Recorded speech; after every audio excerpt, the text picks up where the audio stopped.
Je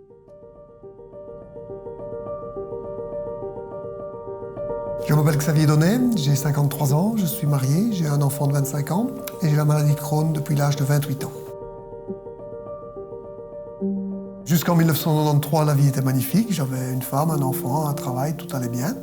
Et puis en 1993, un gros problème à la colonne vertébrale. J'ai dû être opéré d'une hernie discale. Et puis j'ai commencé à avoir des diarrhées avec du sang.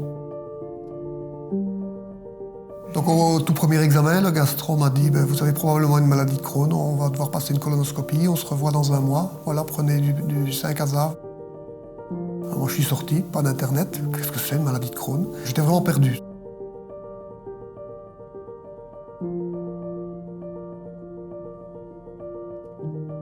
Puisque j'ai une maladie de Crohn, puisque je suis marié avec ma maladie de Crohn, je vais dire que je suis aussi marié avec un gastro-entérologue et c'est pour la vie. Donc autant avoir un bon mari. Et donc j'ai choisi un autre gastro-entérologue. Et je suis arrivé là en lui disant je suis sous Imuran mais je n'aime pas. Il m'a dit vous voulez préférer prendre des lavements tous les jours plutôt que d'avaler un petit Imuran? J'ai dit oui, je préfère prendre des lavements tous les jours.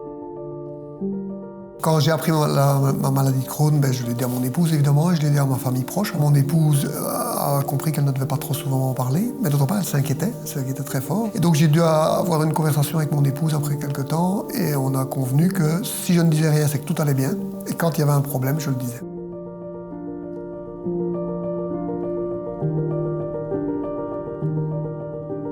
Lorsque j'ai fait la seconde crise en 96, j'ai décidé d'en parler à mon directeur. Il a été extrêmement compréhensif. Tout de suite, il m'a dit « Tu fais ce que tu veux, tu gères ton temps comme tu veux. Si tu as besoin d'autre chose, dis-le-moi. » Alors je lui ai dit « Oui, j'ai besoin, entre autres, de travailler à l'étage des toilettes. » J'ai une implantation aussi à Mons, c'est beaucoup plus loin de chez moi. Et quand j'arrive, j'ai toujours peur de devoir aller à la toilette. Et là, tout de suite, on m'a dit « Tu peux utiliser la place de parking handicapé. » Ça me permet de moins stresser, donc d'avoir moins besoin de toilette. Je lui ai demandé à donner cours les lundis, mardis, les jeudis, vendredis. Et le mercredi, de travailler à domicile. Alors avec la maladie de Crohn viennent toute une série de problèmes extra-digestifs, c'est-à-dire des problèmes de fatigue et également des problèmes de douleurs articulatoires.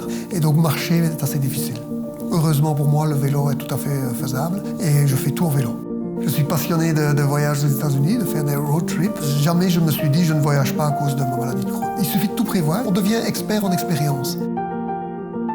En 1996, quand j'ai fait une forte récidive, j'en ai parlé à mon directeur et qui lui m'a dit on a un collègue qui s'occupe des patients, je crois qu'il a une association, il n'était pas très précis. J'ai contacté ce collègue-là qui m'a donné les coordonnées de l'association et la présidente de l'époque m'a parlé pendant une demi-heure, je m'en souviendrai toute ma vie. En une demi-heure, elle m'a vraiment transformé. Une association est fondamentale pour aider les gens à vivre au quotidien, pour apprendre à arranger son espace de travail, son espace de vie, pour apprendre à arranger ses vacances. En fait, pour apprendre à retrouver une vie normale, mais aménagée pour être plus fort que la maladie de Crohn.